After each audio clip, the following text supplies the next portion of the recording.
up for freedom and territorial integrity in Ukraine. And as I noted in my opening comments, when he goes to this Asia-Pacific summit in Peru, he'll go with our alliances in the Indo-Pacific at a literal all-time high. Japan, Korea, Australia, the Philippines, a really remarkable record over 4 years, and that's what he's going to hand off to President Trump. And he is going to be making the case to our allies and, frankly, to our adversaries that America's standing with its alliances, investing in its alliances, and then asking its allies to step up and do their part, which they have done these past 4 years, is central to American strength and capacity in the world. That will be his message. It's a message of principle. It's a message of practicality, and it's been one of the causes of President Biden's life. Yeah. Karine said national security obviously came up in the meeting today. You've suggested that the president would make the case to the president-elect not to walk away from Ukraine. Was that message conveyed? How was it received?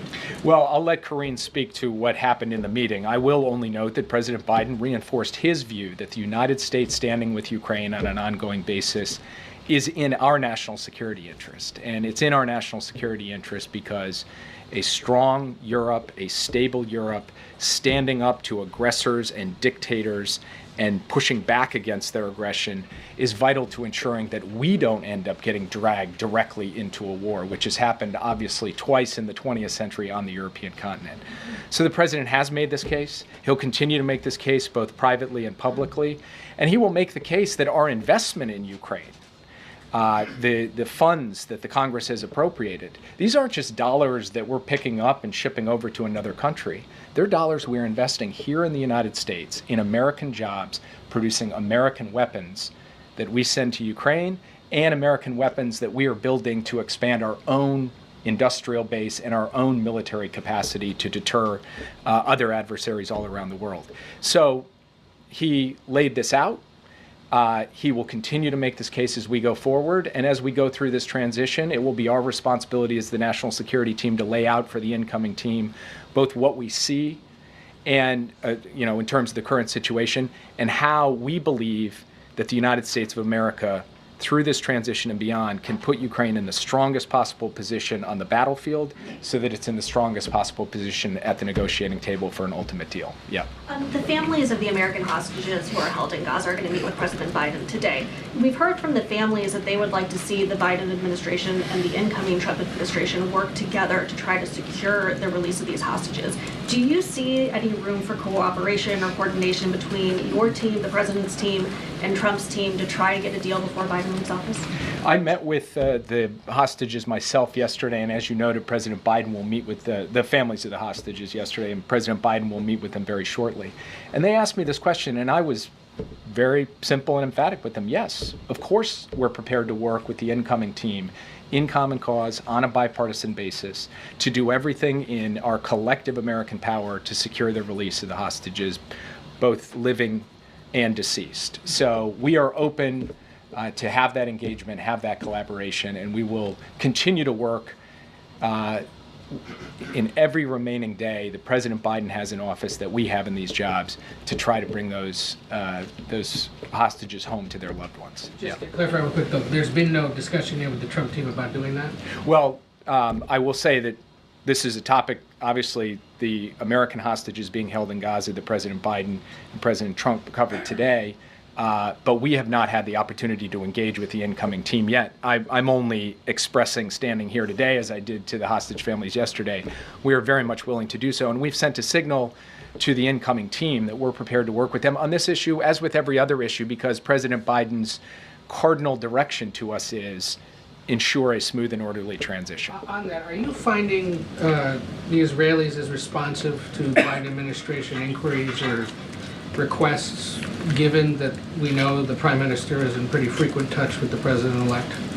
I had the opportunity to sit down yesterday with the Israeli Minister of Strategic Affairs, Ron Dermer.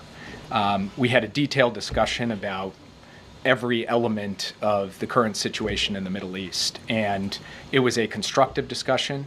We are still actively working in support of our common efforts to push back against our common adversaries, to try to deal with the situation in Gaza, in Lebanon, and directly with respect to the Islamic Republic of Iran.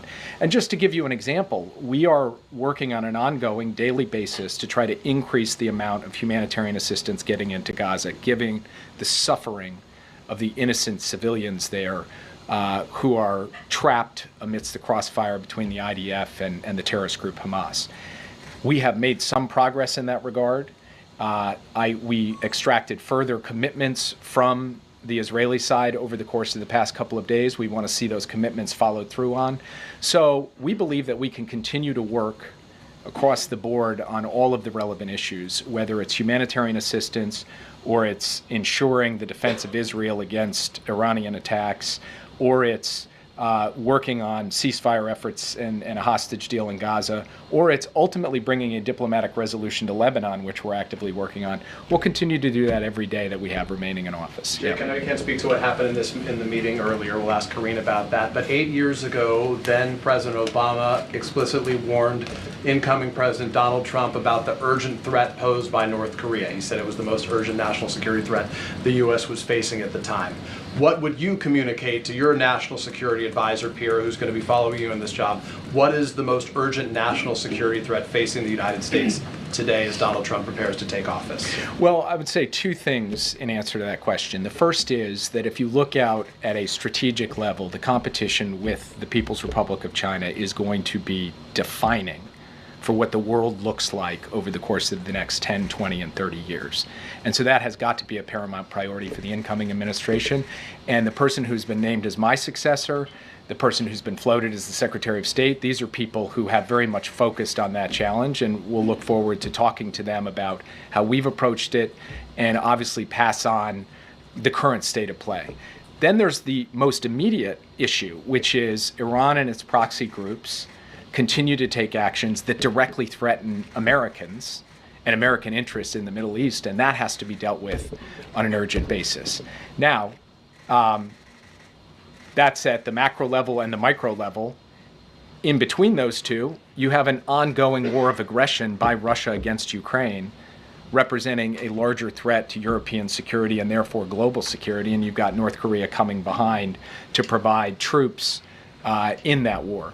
So these are all issues for which we have clear approaches, working in coordination with allies and partners, and we are going to try to ensure that we pass off each of these areas to the next team in a way that is as smooth as possible. Last time he was, just to follow up quickly, last time in that same meeting, Obama told Trump that he had real concerns about the hiring of a national security advisor, Mike Flynn. Donald Trump ultimately hired Mike Flynn. Do you have any concerns about the names that you have heard mentioned so far and announced so far by Donald Trump to serve in his administration in a national security role?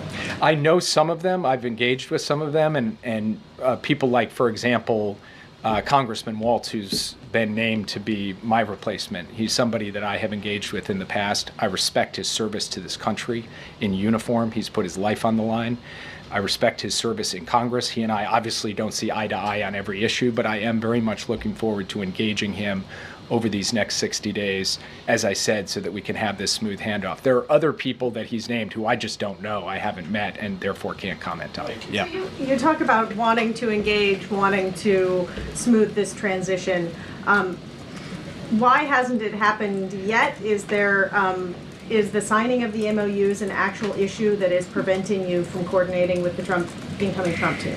So I'll defer to Karine to kind of go into the nitty-gritty. What I'll say at a broad level, though, is the MOU creates the opening for the landing teams to arrive at the agencies, to include the NSC.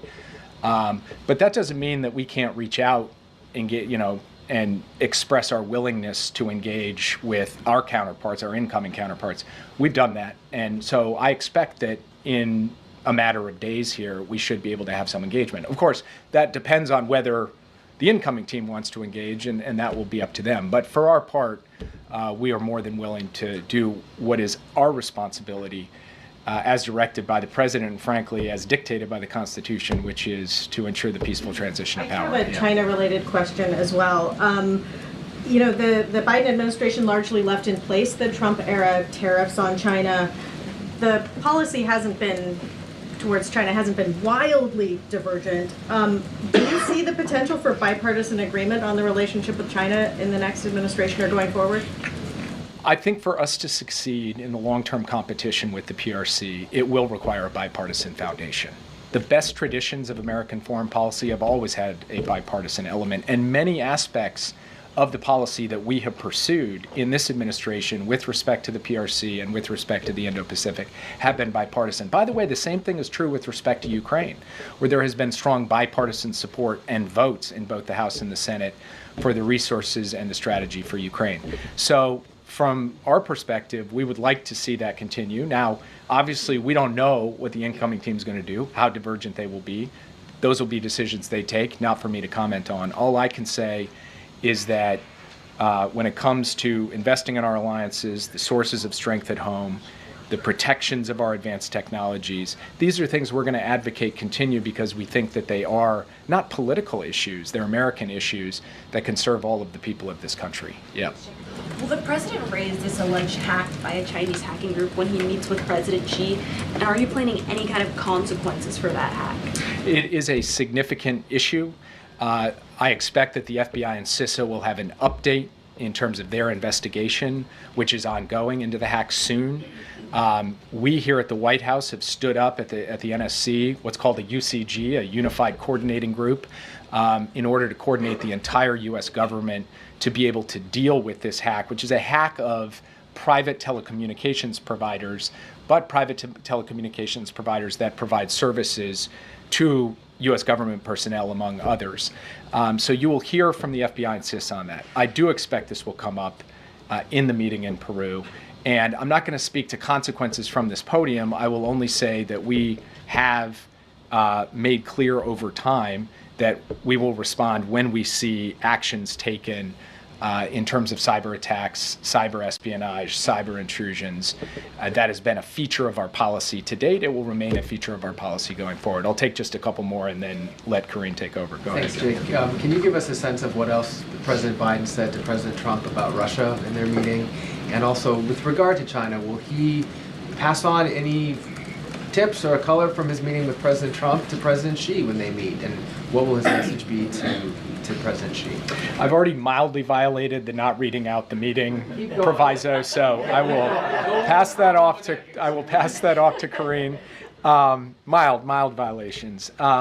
But with respect to his meeting with President Xi, I don't expect him to pass messages. Obviously, President Trump, when he comes into office, will have his opportunity to engage directly with President Xi. But I will observe that transitions are uniquely consequential moments in geopolitics. They're a time when competitors and adversaries can see possibly opportunity because you have this change in government here. And so part of what President Biden will communicate is that we need to maintain stability, clarity, predictability through this transition between the United States and China. And he will also really reinforce the point that in order for us to manage this competition responsibly going forward, we have to sustain over the long term the channels of communication at every level, particularly the military to military level. And then, of course, he will look to try to consolidate progress on areas where we can work together, for example, on counter-narcotics and fentanyl coordination, and on trying to manage the safety risks associated with artificial intelligence.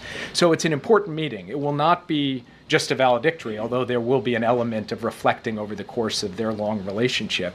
There is actual work to do in this critical moment between the U.S. and China to ensure that we don't run into any problems in the next 2 months in this transition of power. Last question. Can you just sort of explain the strategy for the remaining drawdown authority for Ukraine, and also if the administration is going to ask for any additional drawdown authority in like an end-of-the-year CR or spending plan? So the president has made clear, and he has directed his team to ensure that every dollar that the Congress gave to him, authorized him to spend, he will spend on behalf of Ukraine before he leaves office. Now, again, these are not dollars he's putting on an airplane and flying across the ocean. These are dollars he's investing in the American defense industrial base. As we provide weapons to Ukraine, we make new weapons to give to the U.S. military.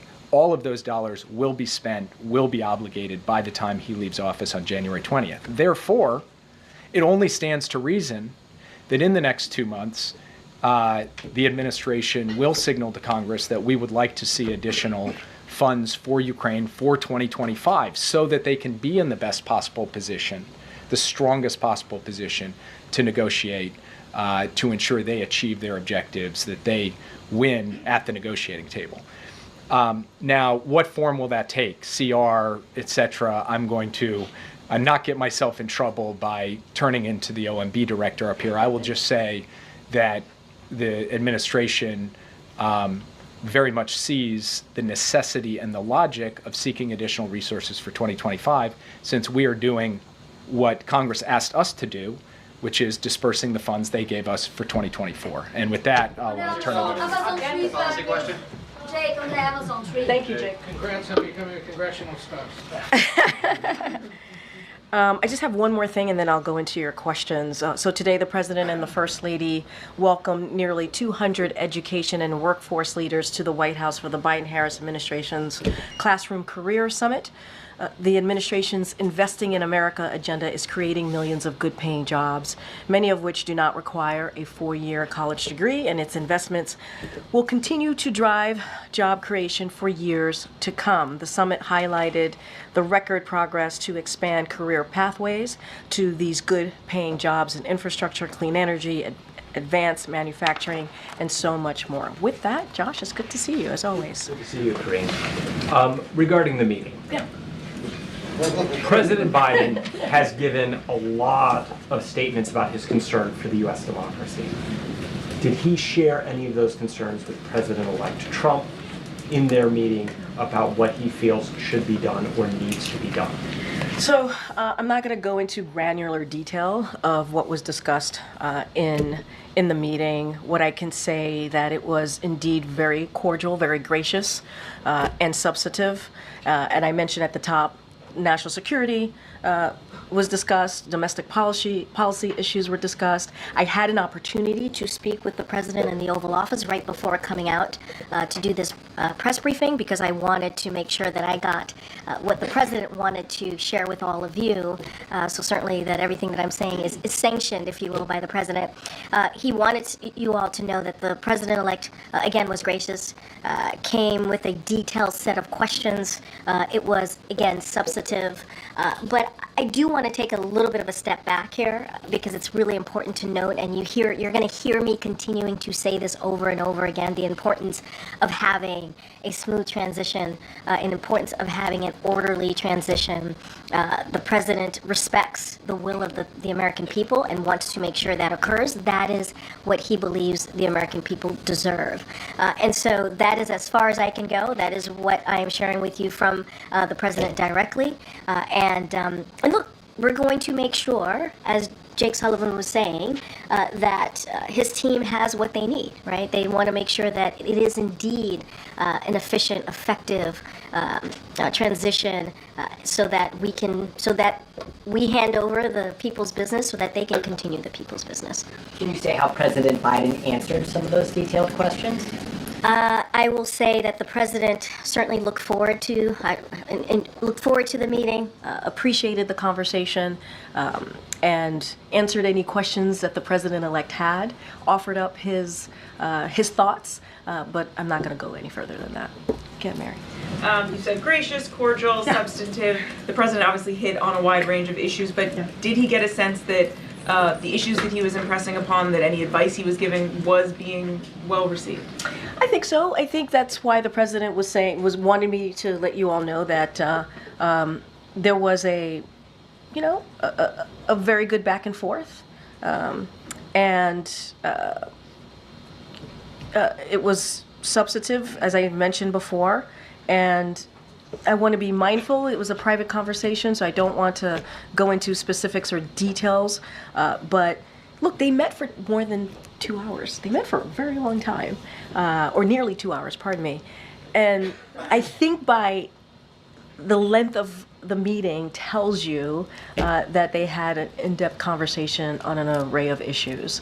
And so, look, the president reached out to the president-elect wanting to make sure that he gave an opportunity to the president-elect, afforded